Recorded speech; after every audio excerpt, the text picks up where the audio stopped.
selamat datang di part yang selanjutnya. Di sini saya mau membahas tentang normalisasi data. Nah, di sini mungkin teman-teman yang mempelajari sistem basis data, saya tidak terlalu menonjolkan keilmuan atau di sisi ilmiahnya gitu ya soal normalisasi data ini, akan tetapi saya menekankan pada sisi teknisnya saja itu. Karena untuk normalisasi ini pembahasannya ada banyak sekali. Jadi kita normalkan dari bentuk satu, bentuk dua, bentuk tiga sampai nanti yang paling normal gitu ya. Tetapi di sini saya mengajak Anda untuk berpikir lebih teknis dan lebih simpel seperti itu.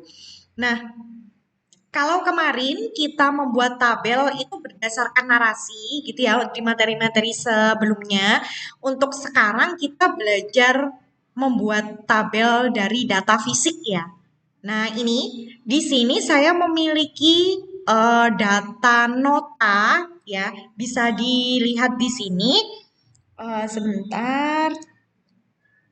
Nah, di sini ada nama toko, kemudian ini ada nomor faktur, kemudian ini ada nama pelanggan. Nah, jadi pada intinya si orang ini, Mbak Nikita ini, dia membeli es kulin ini sebanyak 5, kemudian totalnya itu ada 177.600, dia bayarnya 200.000 dan kembalinya ini itu. Nah, kemudian di sini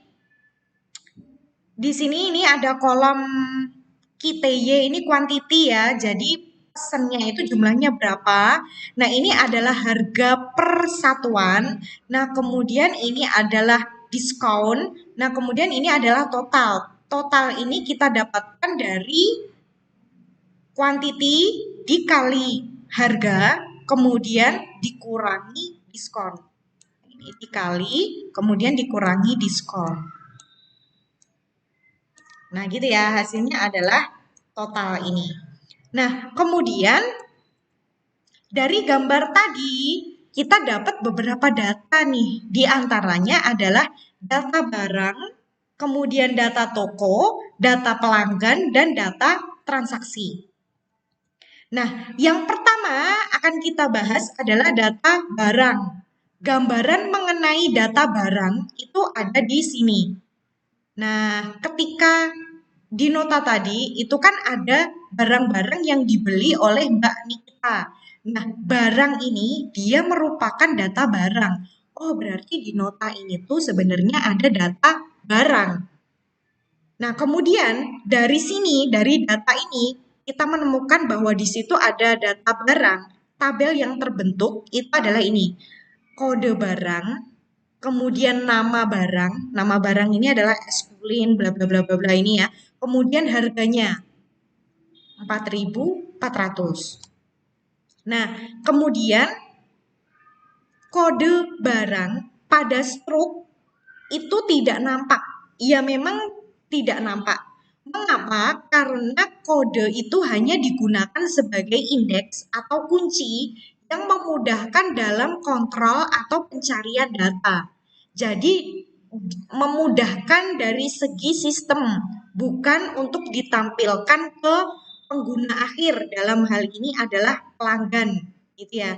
Jadi ya, tapi ada loh beberapa instansi atau apa namanya toko seperti ini ya, yang kode barangnya itu ditampilkan dalam struknya, itu juga ada. Tetapi ada juga yang tidak ditampilkan untuk menghemat apa ya, menghemat bentuk dari struknya itu loh, gitu. Nah, jadi itu tergantung dari instansinya ya maunya ditampilkan atau enggak. Tapi yang jelas untuk di basis data itu memang biasanya ada kode barang karena ini yang pada akhirnya digunakan untuk primary key, memudahkan indeks atau pencarian data. Nah, kemudian ada data toko. Kita tahunya dari mana, Bu? Nah, ini tadi di struk yang tadi itu kan ada nama toko Anda, Jalan Dian Sastro, Gang Sandra Dewi, dan lain sebagainya ini. Nah, tabel yang terbentuk dari ini adalah ini. Yang pertama adalah kode toko. Sekali lagi bahwa kode toko itu tidak ditampilkan di stroke. Nah, kemudian ada nama toko, kemudian ada alamat, ya kan? Nah, kemudian ada nomor telepon, gitu. Nah, ini kenapa kok toko itu harus ditabelkan ya Bu ya? Kalau misalkan tokonya satu, kan di defaultkan aja kan bisa. Ya nggak apa-apa sih, cuman kan di sini dibuat misalkan nanti suatu ketika si toko ini mempunyai cabang. Nah, sehingga datanya di sini bisa digunakan untuk data cabangnya. Misalkan seperti itu. Tetapi kalau misalkan mau di mode default, itu juga nggak apa-apa. Di mode default itu artinya yang menggunakan sistem itu kan sudah jelas toko ini. Nah, maka tidak usah ada tabel toko, tetapi di programnya langsung di-set itu nggak apa-apa. Cuman nanti yang jadi masalah itu kalau tokonya ganti. Misalkan ganti pemilik, terus nama tokonya ganti atau pindah, ganti alamat atau ganti nomor telepon. Nah, itu yang ribet gitu ya. Nah, kemudian yang selanjutnya adalah data pelanggan. Nah, gambaran mengenai data pelanggan itu ada di sini. Nah, tadi kan ada Nikita Willy Purnama kepada yang terhormat tadi. Nah, tabel yang terbentuk adalah kode pelanggan, kemudian nama pelanggan ini ya. Untuk kode pelanggan itu tidak ditampilkan sama alamat ini. Nah, kemudian sama nomor telepon. Gitu. Nah, kemudian yang selanjutnya adalah data transaksi. Nah, ini yang agak ribet ya. Gambaran mengenai data transaksi toko itu ada di sini. Jadi di paling atas tadi itu ada nomor faktur dan ada tanggal transaksinya. Nah, kemudian karena ini adalah data transaksi, berarti ada data barang-barang yang dia beli dong, ya kan? Nah, data transaksi itu adalah meliputi ini barang-barang yang dibeli tadi, kemudian jumlahnya ada berapa gitu ya. Nah, ini merupakan data transaksi. Nah, tabel yang terbentuk adalah ini diperhatikan dulu ya. Ini ada nomor faktur. Nomor faktur itu adalah nomor struknya ini, nomor transaksinya. Kemudian 1306/2011 ini adalah eh, tanggal transaksinya. Nah, kemudian ini barang-barang yang ditransaksikan. Dan ini adalah jumlah pendapatan dari toko ini. Itu. Nah, di sini tabel yang terbentuk itu adalah yang pertama adalah nomor faktur tadi. Nah, kemudian ini tanggal transaksi. Nah, kemudian ini adalah kode barang. Nah, kemudian ini adalah quantity atau jumlah. Nah, kemudian ini ada harga. Nah, ini ada diskon, ini ada subtotal, dan ini ada total. Oke, kita balik lagi ke yang tadi. Ini ya. Jadi tabel yang terbentuk itu adalah yang pertama ini, nomor faktur ini. Nah, kemudian ada tanggal ini, 13 ini. Nah, kemudian yang selanjutnya karena di sini kan ada nama barang. Sementara kita kalau ngomongin primary key sama foreign key kan kita nggak mungkin ngasih nama barang di tabel kan. Nah, otomatis nama barang di sini diganti dengan kode barang. Nah, di sini diganti kode barang. Nah, terus kemudian quantity, nah kemudian ada harga, nah kemudian ada diskon, kemudian ada subtotal. Ini saya ganti subtotal karena sama ya, ini total. Nah, ini saya ganti dengan subtotal. Jadi subtotal itu adalah quantity dikali harga, ini quantity dikali harga, kemudian dikurangi diskon. Nah, ini subtotal. Nah, kalau total itu adalah total pembelian dari seluruh barang ini. Gitu. Nah, ini ya ada nomor faktur, tanggal, kode barang, quantity, harga, diskon, subtotal, dan total. Nah, mengapa di sini yang ditulis kode barang bukan nama barang? Karena yang sebagai key di tabel barang itu adalah kode barang, bukan nama barang. Nah, jadi di tabel barang tadi loh guys, Bentar, di tabel barang. Nah, ini di tabel barang, ini kan ada kode barang, kemudian nama barang, dan harga. Nah, di sini yang jadi primary key itu adalah kode barang, bukan nama barang, gitu ya. Nah, otomatis yang disebutkan dalam tabel transaksi itu adalah kode barang, gitu. Nah, kemudian mengapa harga ini, si harga ini masih ditulis di tabel transaksi, gitu. Karena apabila harga barang berubah, transaksi yang kemarin-kemarin tidak akan berubah harganya. Nah, ini agak ribet ya penjelasannya. Gini, sebenarnya kalau misalkan kita menganut asas relasi kemarin, coba kalian buka kembali materi yang sebelum UTS, di mana kita mempelajari soal primary key dan foreign key, gitu kan? Di tabel barang tadi, benar, di tabel barang. Nah, di tabel barang ini kan ada kode barang, kemudian ada nama barang, kemudian ada harga, ya kan? Kan kalau kode barangnya ini sudah dipanggil, otomatis kan dia juga sudah memanggil nama barang dan harga. Ya nggak? Kalau konsepnya primary key dan foreign key kan gitu. Tetapi kenapa kok di transaksi tadi, di tabel transaksi, kode barangnya itu sudah ditulis, tapi kok harganya ini juga ditulisin lagi? Nah, karena gini. Bentar. Nah, karena kalau harga barang berubah, misalkan ini tidak kita tulis, ketika kode barang misalkan eskulin tadi, harganya itu berubah, otomatis transaksi-transaksi yang dulu-dulu itu, dia juga berubah. Padahal kan nggak boleh seperti itu. Dari segi laporan keuangan nggak akurat. Nah, gini, misalnya harga barang eskulin 60 mili merah pada hari Sabtu adalah 13.000. Nah, pada hari Minggu harganya naik menjadi 14.000. Nah, otomatis harga yang ada di tabel barang itu kan kita ubah harganya, ya kan? Nah, kalau harganya tidak ditulis lagi pada tabel transaksi, maka ketika harga eskulin itu diubah menjadi 14.000, maka transaksi hari-hari sebelumnya harganya berubah semua. Jadi, saya Hanifah Permatasari itu membeli eskulin seharga 13.000 hari ini, kemudian hari besoknya naik 14.000. Nah, karena ini harganya itu diubah di tabel master gitu kan, di tabel kode di tabel barang tadi itu diubah eskulin 60 mili merah ini diubah jadi 14.000. Transaksi saya yang kemarin yang saya bayar 13.000 di pelaporan keuangannya ikut berubah jadi 14.000 gitu. Nah, itu kan nggak boleh ya, harusnya ya nggak boleh loh. Yang transaksi kemarin itu ya harga kemarin, transaksi hari ini ya harga hari ini. Nah, itu kenapa harga itu masih dituliskan di tabel transaksi.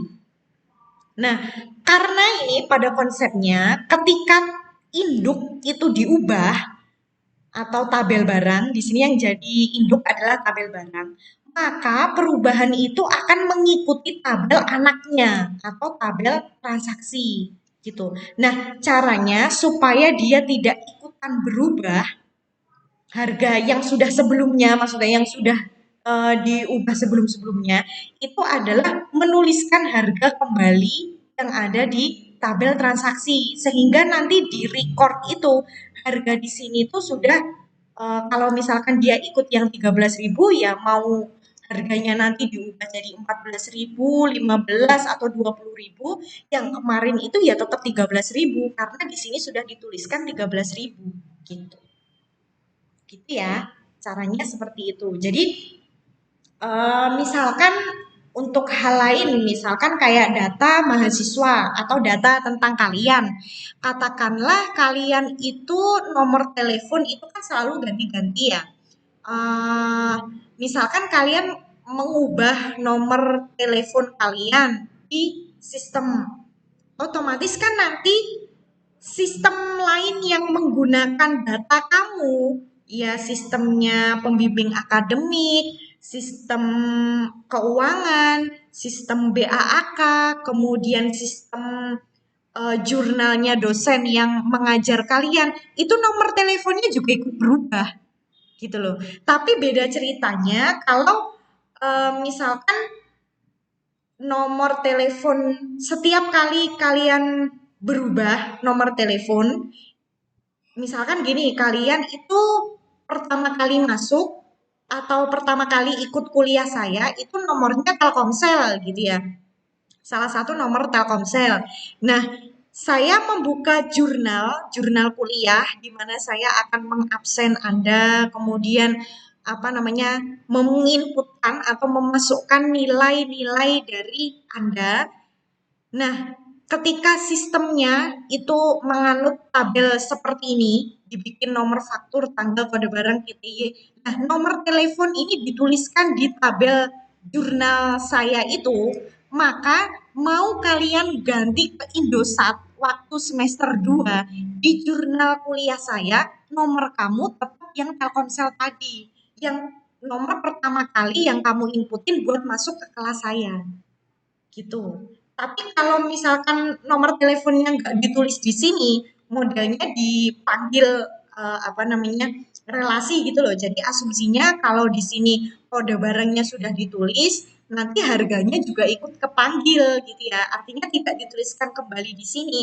Itu nomor telepon kamu, meskipun kamu sudah semester 8, saya ngajar cuma semester 1, tapi di jurnal kuliah saya itu nomor kamu ganti-ganti, ngikutin perubahan. Kalau misalkan ini nggak ditulis loh ya nomor teleponnya. Tapi kalau nomor teleponnya ditulis, ya berarti nomor telepon kamu yang ada di situ itu adalah nomor yang kamu gunakan pertama kali kamu ikut kelas saya. Gitu. Nulisnya di tabel loh ya, bukan di interface. Nulisnya di tabel, bukan di interface karena itu nanti akan beda lagi ceritanya. Nulis interface sama nulis tabel. Kalau ini kita di tabel itu kan nulisnya ada kode barang, sementara di interface di antar muka tadi ada nama barang. Nah, nama barang yang ada di interface tadi atau di struk tadi atau nama barang itu kan nantinya akan tampil di layar komputer juga ya. Nah, nama barang itu akan tampil otomatis ketika kode barangnya itu kita inputkan. Jadi sistemnya sudah bisa apa ya, mendeteksi otomatis gitu loh.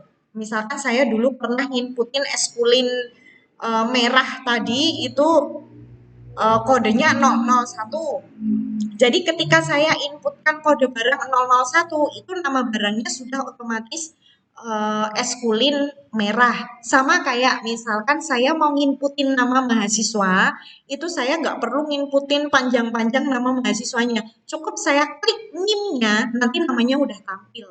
Gitu. Itu ya. Nah, seperti itulah normalisasi untuk pertemuan kali ini. Nah, itu baru itu ya. Nah, kemudian transaksi ketika dipecah, karena satu nomor faktur itu bisa memuat banyak barang, ya kan tadi satu transaksi kan ada banyak barang yang dibeli.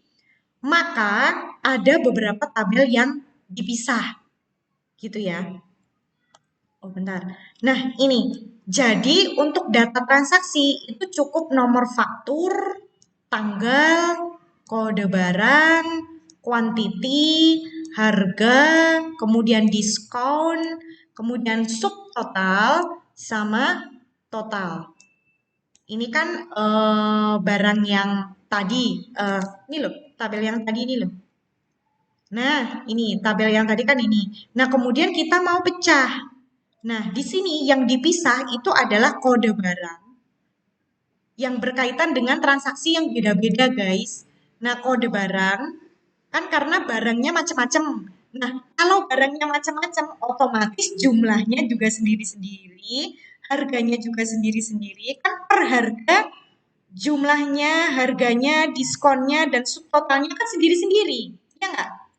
Coba kita lihat di sini tadi. Nah, ini ya kan beda barang, beda jumlahnya, kemudian beda harganya, beda diskonnya, sama beda subtotalnya. Ya kan? Nah, berarti itu yang dipisah itu, yang beda-beda itu. Nah, ini ya. Jadi sekali lagi kode barang, quantity, harga, diskon, sama subtotal. Nah, ini jadi tabel transaksinya itu cuman ada 3 kolom. Nomor faktur, tanggalnya, tanggal transaksi, sama total. Totalnya itu total keseluruhan. Jadi subtotal ini dijumlah terus jadi total ini. Nah, di sini nomor faktur yang ada di tabel transaksi itu adalah primary key. Sementara tabel detail transaksi ini memiliki nomor faktur dia sebagai foreign key. Artinya dia ini, nomor faktur ini merupakan turunan dari sini, dari tabel transaksi.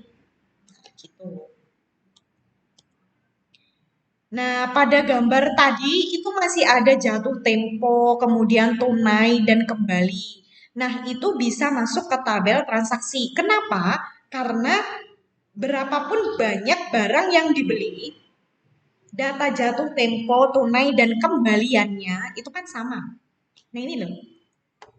Jatuh tempo, ini tunai.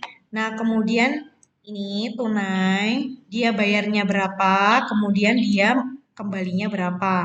Nah, ini kan sama ya, berapapun banyak yang barang yang dibeli, yang dibayar ini sama, kemudian kembalinya juga sama, sama jatuh tempo yang ada di atas ini sama.